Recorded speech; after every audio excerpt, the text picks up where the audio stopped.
And my man Chris Murder Inc. ran them. I can't really, if you're not old enough to fully understand it, it's hard for me to actually say how big that they were. But you were telling me before, like, y'all had like a #1 song on the radio or something like that for like 20 weeks. Well, no, it's not just one song. It was multiple songs. So, a lot of the misconception is they just think it was Murder Inc. But the reality, Irv, as a producer, was one of the biggest producers, if not the biggest at that time. Right. And we produced for J-Lo. Everybody. The industry. We literally produced for the industry. Irv was looked at as the fixer. So if you wasn't selling records, we called Chris Gotti, let me get a single or something, and next thing you know, you sold some records. So we was, I believe it's 48 weeks out of 52 weeks at #1 with multiple artists. Yeah. Sorry, that's what you said. 48 weeks out of 52 weeks in a year. That's a different type of run. Murder Inc. had a song. Imagine you do that, like you could understand how powerful we were, or just from that saying that, like every record exec, every label wanted to do business with you. Yeah. Because you was that hot. You're on the Billboard charts every week, and it's your music, your sound. Like, man, it was a great time. 30 million records sold. 30 million, right? 30 million? We're more than that now, but yeah, who's counting? So all right. But we're over 40 million records sold. But before the music industry started, you ran a construction company. Yes. So can we talk about that? Because that to me was real interesting. Where you told me that you were a millionaire before you got into music. Yeah. Yeah. That was me and my sister Tina. We found a general contractor that actually did demolition, and we wanted to do all of the building side of it, not the demo part, and cut a deal.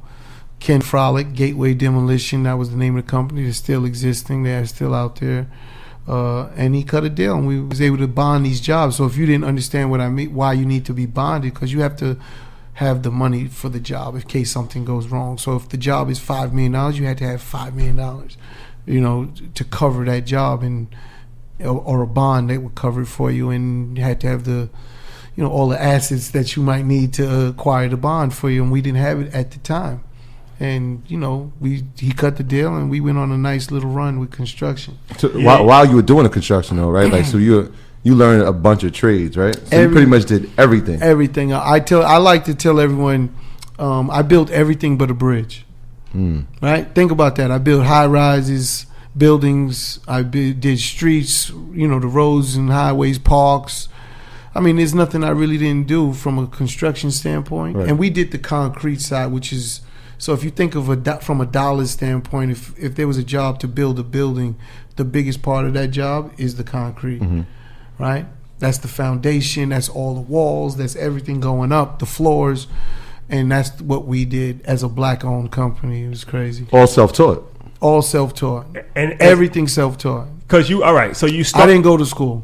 So that's a big deal for me. Yeah. Like I always throw that out there because I let everyone know you could do it. Right. You don't have to go to school to learn. You could learn just on your own, but you got to have the will to learn, and I did. Yeah, you definitely have to drive. I'm glad you said that because we actually had an episode we talked about college, and more people are saying like, is college worth it, right? So we're not discouraging anybody from going to college, but there are ways to be successful if you don't go to college, right? So college helps, right? No, yeah. Well, so let me answer that. Does college help? Do you agree that college helps? It depends on the career. I think it can help. It can help. Okay. It has the potential to help. I think. When I think of myself, I don't look at myself as typical, average, right? I think, and only because I knew my drive. When I watched these other people, everyone doesn't have the same passion and devotion, dedication to do these things. So, true. Education is something to fall back on that could at least get you into a stability from a lifestyle. Right. Mm-hmm. If you ask me, people talk to me all the time about that, and I'm like, I didn't know what the hell I was going to do. I had no clue. I filled out to be a sanitation, transit, police. But but this is real. These are real jobs. Like especially like in our community, like a sanitation job is like hitting the lottery, right? Like especially what? Yeah. Well, when you didn't go to school, this is what you did. Exactly. Yeah. So, but I'm glad you said that because it's like you became a construction worker, right? But then a laborer, 731, local 731. You could have just called it a quits at that, right? Right. But what made you say, okay, I learned construction from working construction and turned it into a business. I actually, at a very young age, I looked at it as it's the trades. I talked to other laborers, and they was millionaires from being a laborer because that annuity that they had, they worked 20 plus years, but they had an annuity in their union that was over $1 million. So I'm sitting there like, damn, you could do this. You're digging. You got a shovel. That's all you got. You have over $1 million waiting, or you could access whenever you want. And that was very intriguing to me. And it was from a trade standpoint. So all I did was say, let me learn these trades. And it's something that they could never take away from you. I always had a chip on my shoulder because I didn't go to school. I'm 5 years in high school. Okay, so not because I wasn't smart. It's because I didn't go. I wasn't showing up. I just wouldn't go. But I go in, take a test, get 75, 85, and be out. It was just who I was. And it was like, I always look at education as, damn, what if I did do it? Or okay, I don't have it. What am I going to do? Like, what do I have to fall back on? Like, if I got to support myself, my family, whatever it may be, without an education to go get a job. Because when you really start going to get a job, you realize they don't want you.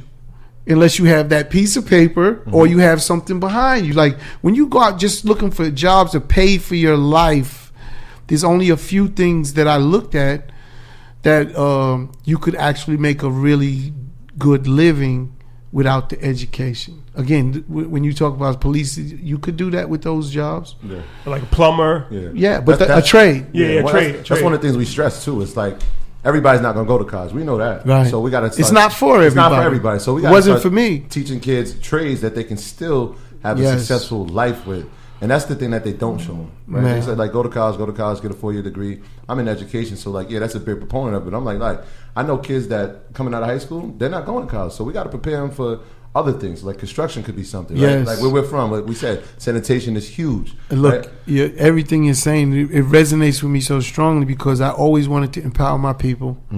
Always talk to my block, tell them the kids what they should do, don't do. And when you think about from a work standpoint, again, that construction, it was a very good job for something you don't own. From talking from a 9-to-5 standpoint, you made a very good wage, and you could really grow it if you want to, like we did. And that's what I did. And again, I recommend it still to this day because you cannot take that skill set away. Someone has to build these homes. Someone has to build the roads, the highways, and they get paid a very good wage. But you was entrepreneurial enough to see the flip side of the coin, where it is a good job to get paid. But the owner always makes more than an employee, no matter what business it is. NBA, construction, the owner's always going to make more money. As the owner, you have the risk. You should get the reward. Exactly. It's that simple. You know, I'm for all the NBA players making as much money, but the risk still lies with the owner. Right. So because you had to start, I just thought about this. You did a family business twice. You did a family business with your sister, then you did a family business with your brother, right? Yeah. So we talk about that as well, as far, especially in our community, we don't understand the power of working together enough, but also the power of family businesses, right? Yeah. It's something that they say it's the hardest thing to do. Work with family. Yeah. You know what? I think that it's very difficult. So I work with my family. I'm blessed. Seriously, I'm blessed. I think it depends on your family, right? Because I mean, if you have a good relationship, if Troy, that's my brother, we work together, it's no problem. But if we have a bad relationship, then the business is gonna be bad. This is gonna look a lot different. I think. Just one of you here on this mic. Studio shut down. Because we're gonna go to music, but let me ask you construction. Sure. So, because a lot of listeners. Everybody's not gonna be able to make it in music, right? That's a fact. Even though a lot of people do want to make it in music, but anybody can be a carpenter, a construction worker, a plumber, and anybody can own their own company, right? So for somebody that's a construction worker or just interested in being an entrepreneur, how did you get your own company as far as the construction? Because there's a lot that goes into it. As far as in New York City, and we wasn't doing like homes like a local construction company. I didn't start off there. I started right off with city jobs, which you had to bid on and become. And honestly, that's my sister. Tina worked in the office. of a company called Prue Construction, and she learned how the bids got put together. She didn't know how many men it would take or how to actually build the wall, but she knew exactly how many screws, pieces of rebar that went in the wall, which is how you got to the formula to make the bid.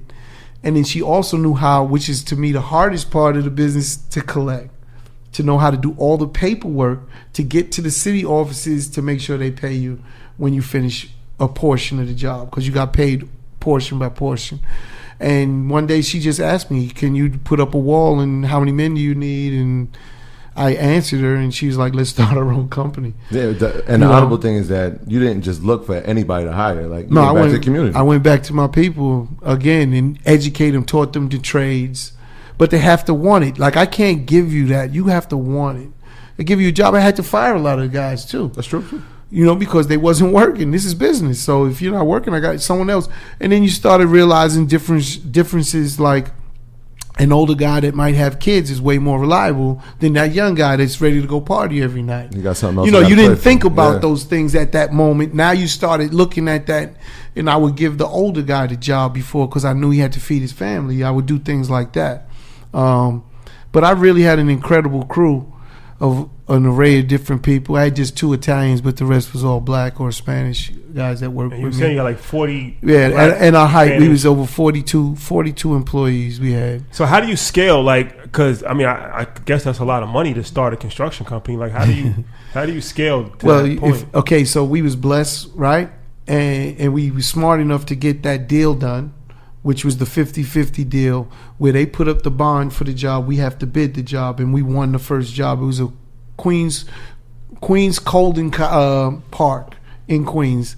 It was a job for about $1 million. It was about $900,000 and some change, and we bid the job, won it. So now we're funded, because now we went to our partner, who's 50-50 partners in all the profit, Ken Frolic, and we said we need this to start, and we got funded. And that's how we started. And then after that, we just started rolling it over. Domino effect. Yeah, it just started rolling over. But you had to watch your money.